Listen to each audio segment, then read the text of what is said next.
Are there parts of motherhood that did not come naturally? Do you feel overwhelmed? Are there secrets you wish you knew in advance about the motherhood journey? Could you use a place to cope with motherhood, laugh your woes away, and lighten the mommy guilt? Welcome to Toward Finding a Mom Life Balance.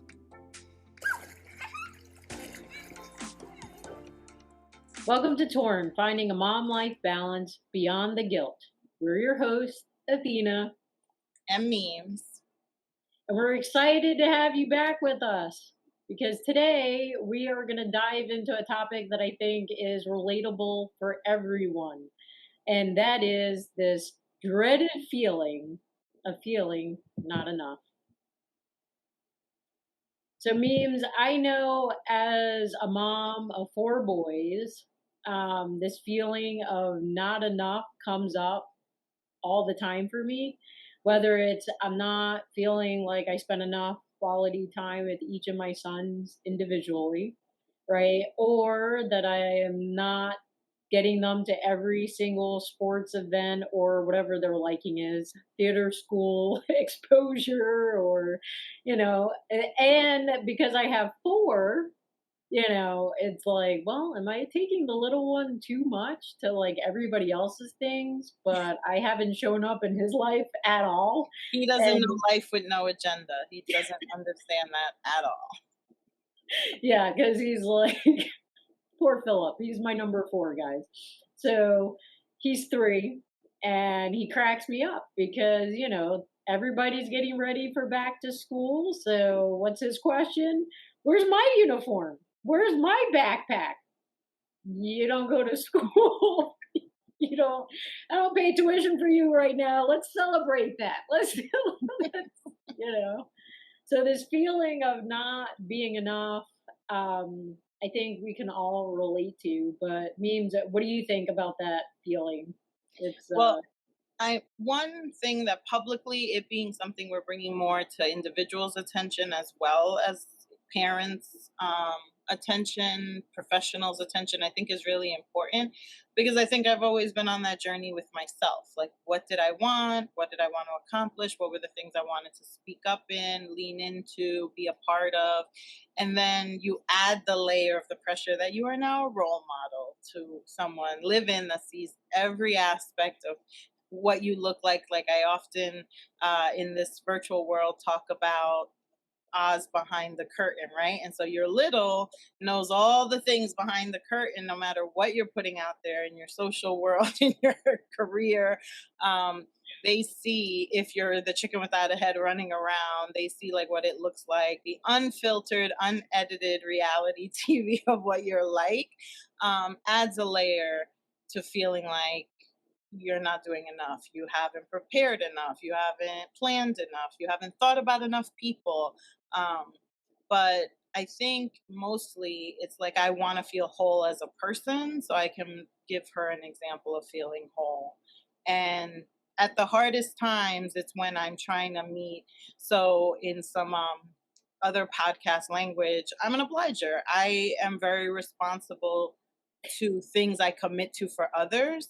And so I overextend myself. I don't really say no, or I want to be thought of as a thoughtful friend and that someone who had remembered and made it special and showed up and went the extra mile. And while I thought that was difficult as a single person, I thought it was still doable when I had a puppy because I was one of those crazy dog people, Torn Tribe. Add that layer to your judgment of memes. Um, I took my dog everywhere, traveled with her. When it came to like an actual little human, it just felt really hard to do all those things authentically. Like I could say yes, did they really want the person that showed up to their things? Did they want the response? Like often I go through phases, right, where your telephone that you my sister will tell you, I love being on the phone. I love talking on the phone. There's sometimes I'm just like, why? Why do we have smart devices? Like, why can people yeah, reach me at all times? Why do we think responses are instantaneous? Why do we think that I really manage my agenda as well as I do? Because I double book myself and then I don't know. I'm just like, is it really going to be whoever got on my calendar first? Is it going to be what the kids are going to want to do? Is it going to be what I can drag to so we can share whatever we're doing for that event? yeah. Um, So there's lots of layers to who you are, how you want to show up, and then how you want to show up so that you're doing things for those in your family around you, the networks that you've made, the groups you're part of. I love that you said that. It's layered people, because there's the layer of I'm not enough in my workplace, right? Like I know oftentimes I'm a consultant, right? By day, people, that's what I do. I consult. And so, yes, consultants are type A, they're driven. If they're not, I'm not sure if you hired the right consultant. You don't want someone that's lazy and doesn't care about schedules or not a good planner, because that's not a good consultant. But so once you add the dynamic of a family, and I hear this often come up, we hide the fact that, like, especially in my industry, I try to hide the fact I'm a mom. And it's not until the pandemic where we were like, "What? We're here, we're moms." We're moms, we're caregivers, because you And it's never like want to give off we've that been impression. juggling all along. You guys are just joining, Yeah, it's like, oh, you you've didn't just been juggling know all I had four people over here asking me for stuff all the time. So in a way, the pandemic has made people a little more real, allowed us to be more of who we are, which I think is a positive, and I don't want to go back to hiding behind the curtain or hiding the fact that I'm a mom of four very needy boys. And so there's that layer, right? There's the career and professional layer, but and then there's the intimate layer for me as a wife. Like, I feel guilty when I have to, like, balance, do I choose to hang out with my husband or do I choose to hang out with my sons? Because hanging out all together doesn't check the box for either party in my family. And that's just a reality that I need to realize, that there really isn't. I tell them all the time, I'm like, there's not enough Athena to go around. I'm and sorry. depending how it's scheduled, who gets what's left, right? I Because know. It's like, one do you takes a really lot, want me and then after you're I've been just like, hanging I'm out? here. There's nothing left. There's nothing Like, I'm here. I made it. left. I showed Present, up. check. Yeah, it's like, and we'll read that book together and you'll put me to sleep. Um, and tuck me in at bed at night. But and then there's the other layer of just who you want to be as a mom to your children, right? Like I don't enjoy heading to church and being a disgruntled individual. And then, because I've had my sons call me out on this, they're very good at pointing out planks in other people's eyes. We get out of the car and someone says, "Hey, Athena, how are you doing?" "Fine." "We just survived a crazy car trip, but I'm fine." I didn't just turn around and beat my child with my hand like, please. That's I'm the other thing. fine. The other thing this box limits is what you actually see happening on the other side. You think it's like the cat walking across, the kid asking for something or eating a snack is not half of what this box like can Yeah. keep. Like, am I spiritual enough? Probably not. This is why I'm going to church. Like, Jesus help me. Because, the yelling, the screaming. So I think it's a very normal feeling to have. I think it's important, though, that we identify it. Like, for me personally, I know that the root of feeling not enough is there. It needs to be throwing some pesticides when I start comparing myself to everyone else. And I start saying, oh my gosh, how did they manage to do soccer and basketball and football for their son and I can't do it for mine? Like, of course I can. No, I cannot. So that comparison bar shows up and I start comparing and nitpicking myself at every single angle, which is unnecessary. And for me, it's my imaginary self. It's the I love crafts and I love photography and I love themed events. And like I've said before, like, yes, part of my role is event planning. I like my family to have events. I dread the logistics it takes. If I could outsource it all the time and get it exactly the way I want it, I would. Yes. But so it's my imaginary self. It's like, single, it was like you're walking through Michael's. Do not get the craft book, the stickers, the glue gun. Like, control yourself because they're just going to stay in a drawer. And then with the family, it's like, don't commit to like filling that album with like I still have sonograms, pictures of family that I was supposed to put in Sophie's baby book. Don't get caught up in that when you can just say, you know what, the private photographer, that's not going to work. We're going to go to JC Penney. We're going to see what those settings look like. I'm going to pick the right outfit. We're going to make sure everybody has a haircut. Like, I'm going to set my bar what's doable and have the memory, because when I go back, I'm not even going to think about all those things. I'm just going to say, caught the moment. Got her at Yeah. 2, him at 40, I think. And me at 41. Yes. I'll shout myself out. And made the magnet, whatever my goal was. If I made myself the magnet, I did the post, I got the holiday card, I sent someone a calendar, like whatever Mhm. the goal was that I thought was going to make a beautiful curated, because I value those things. I really appreciate them. I like when they come through the mail, but they're a lot of work. So whenever you're doing the comparison, know that people are also negotiating and taking things off their list. While they might have put a lot of effort into one thing, they might have like completely avoided and knocked off other things in Yeah. order to focus on that. Yeah. So I think comparison's one that pops up, and then this dreaded feel of scarcity. There's not enough time, there's not enough resources, right? Or I didn't do as much for this child as I did for the other, because as you were sharing about like, oh, there goes that album that I was supposed to fill out, eons ago.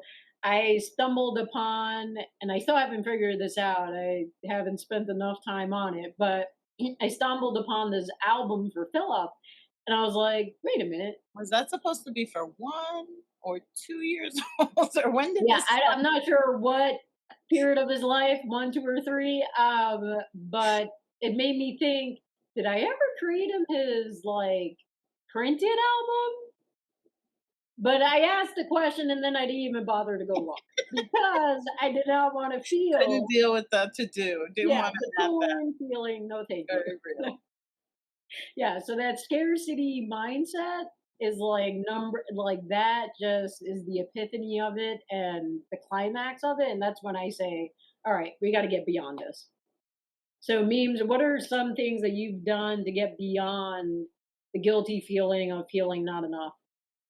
Well, I have to admit when I need help.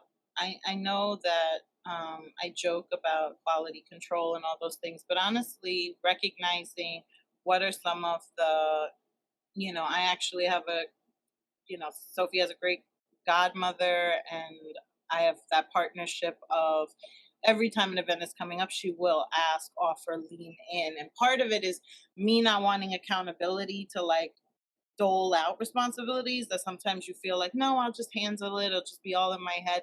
But you have to like pause and realize, again, people have their strengths, their offering. Other people, if you just mention what you need or ask for a suggestion, they'll get roped into doing things also. um so really for me, it's like admitting what is something, and even with my partner, I feel like um is really good at certain things that I sometimes don't even like think, like he might not initiate that that should be part of the event, or that that's the thing he wants to do, but as soon as he knows it is, he's really good at like planning the time, executing, having the vision, being creative. That's um, awesome. so asking for help, I think, is a great way to recognize that you bring what you bring, but you also might need that partnership, and then it's going to get done, and you're not going to beat yourself up and not feel like you're enough. Yeah, definitely that. And also, I think you hit on a key aspect of accountability, right? So, when we voice it to someone else and someone comes alongside us to do life, we realize, hey, there's a lot more going on here, that just the feeling of not enough, there's no space for it, because and then it gets replaced by all these other feelings of gratitude and joy, and you actually get to rejoice in whatever it is that you're doing. Whether you're doing it for yourself, for your family, for your child, you actually begin to embody that emotion of rejoicing and joy. And I think accountability can show up in many different ways. I know early on in my parenting journey, accountability meant a therapist. Like, and believe me, Torn Tribe, I've broken many therapists, but that's okay. That's part of the job, you know? And so knowing that, you know, if I tell my husband this is not going to make it any better, you know, it's not a conversation for me and him to like have because it has really nothing to do with him. It's all up in my head or, you know, I need a voice that's not living in the situation but can stand back and tell me and be a different mirror for me and actually hear the unsaid, right? Because there's many times where I verbally say something, but that's not necessarily what I mean. So if you sit long enough, like many therapists have, and heard many of my rants, then they can help me actually name what it is that I'm actually trying to communicate, No, which and I think then the opens the bravery door. of a safe space to do that Yeah. because there's so much of this journey we don't want to admit to ourselves, let alone admit to other people. Um, and Torn Tribe, that's really what like grounds us in our podcast is we found that there were so many little moments of guilt and feeling torn and but if you can find the ways to like anticipate that emotion knowing like every time I scroll through that social media feed or I see this specific Hey, Chris. or this event is coming up or I'm setting these goals for myself, and yet I feel like it's already making me think of how I'm not going to show up for my family or other spaces.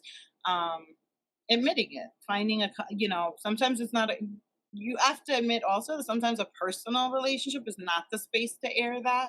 Maybe your partner's feelings will be hurt if they heard like the granular truth of what you're feeling at the moment, but someone a little removed or in your journal or I really do like letter writing and kind of writing it to a future self kind of space when you've acknowledged it and kind of given it room in your heart and in your mind, then you can um, come to terms with it and not feel so heavy and kind of react to it without processing it. Yeah, because I think it's important to one name the feeling and not condemn yourself for having the feeling. Because I want to make sure Torn Tribe you realize like me and memes aren't saying, "Hey, never feel like you're not good enough ever again." No, it's name it and then get beyond that, so you're not operating out of the feeling of not good enough. And Yeah. so the one of the other main things that I do on a daily basis, and I start my day like this and I end my day like this, is meditation. I spend when I wake up in the morning, and people in my house know when they've interrupted the meditation or they have forced me to start my day without letting me meditate. I am radically a different person. Because if I actually spend the morning sitting out on my deck, or if it's raining, I might actually just sit in my closet because that's where I can get quiet. Um, I can allow all the crazy thoughts that run through my mind just run. And I don't try to solve them. I don't even try to say, why did I even think that? Or like figure it out. I just let them run. And then eventually you get to a place where it's quiet. The mind does exhaust itself and get to a place where it's quiet, and then I can listen. And doing that, what I realize, I begin to hear things, affirmations of who I really am, not who I think I am, not who I want to be, but who I am that morning. And I realized that hey, that fuels me to be able to step out and be like, yeah, I am the mom of these four boys, and I'm enough. I'm exactly what they need. Unfortunately, all the time, I'm exactly what they need in this season of their life, and I can meet that need. No, I think I agree, and I think that process sometimes it happens at different rate, right? But the Yeah, more consistent you are, and the more you recognize, because part of that reflection is whatever emotion, whatever block, whatever approach, the shutdown, the I don't, like whatever your response is. I know my partner recently was discussing how he appreciated when I would say, I don't want to talk about this right now. He definitely was recounting the story with much grace because I'm sure I don't say it as nicely as he said. But it ultimately is like I can't handle it right. Like it's not the time, the space. Yeah. But I think when you give yourself that processing and that alone time and that quiet, even if it's in short instances, because sometimes it's in my morning reflection, sometimes it's just in my solitude on my commute to work, but you are actually thinking about your feeling and I did enjoy that or I didn't, and I didn't like how I responded to that, or I want to show up this way. um, it helps you to just take that with you. You know, and sometimes it's a process. Sometimes you're coming back to the same reflection a few days or asking yourself the same question. But giving yourself that time will kind of bring you to that truer reason why. Yeah. And the last tidbit on getting beyond that feeling of not enough, because I struggle with time. Like, I'll tell you this, guys, like, I hate time. Like, if you can just picture the white bunny in Alice in Wonderland that's like, hello, goodbye, I gotta go, I'm late. That's me all the time. And now I'm just the white bunny running around with that clock in my hand, ticking time bomb, and four people behind me, like trying to keep up. And so, because I feel like I never have enough time, gratitude is hard. Gratitude becomes impossible if I stay in that feeling not enough, feeling like I don't have enough time to do anything. It becomes really hard. So, what I consciously have done is list out at least 10 things at the end of the day, 10 things that I was grateful for the past 24 hours. And it's amazing how the worst things that happened that day, all of a sudden I could be grateful for them because I made it. I made it past that You point. see it in perspective, Yeah, right? I'm like, it's behind me. So thank you. And it gets me excited to go to bed, to wake up and see what the next day has in store for me. Definitely. So Torn Tribe, I think when you think about all of it, the reflecting, the accountability, and having partners in that, having gratitude, and making little pockets of time. They're not the only way. We do encourage consideration of therapy because there's lots of different things you can discover that might not even be the original reason you were there.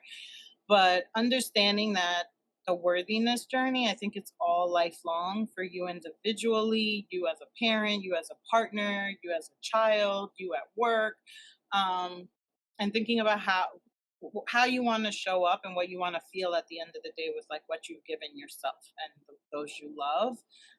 But we really do want to encourage you to know that you are enough, um, that all your intention is felt, and that when you're not feeling that way all the time, a little time reflecting on yourself can help you find that other part of yourself.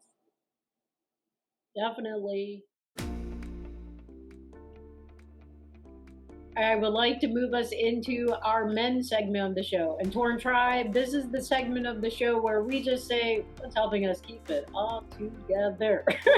Definitely. Yeah. I am excited that with having a few final days in my calendar off of work, what's been mending me is putting the podcast, my sister, our vision on my calendar.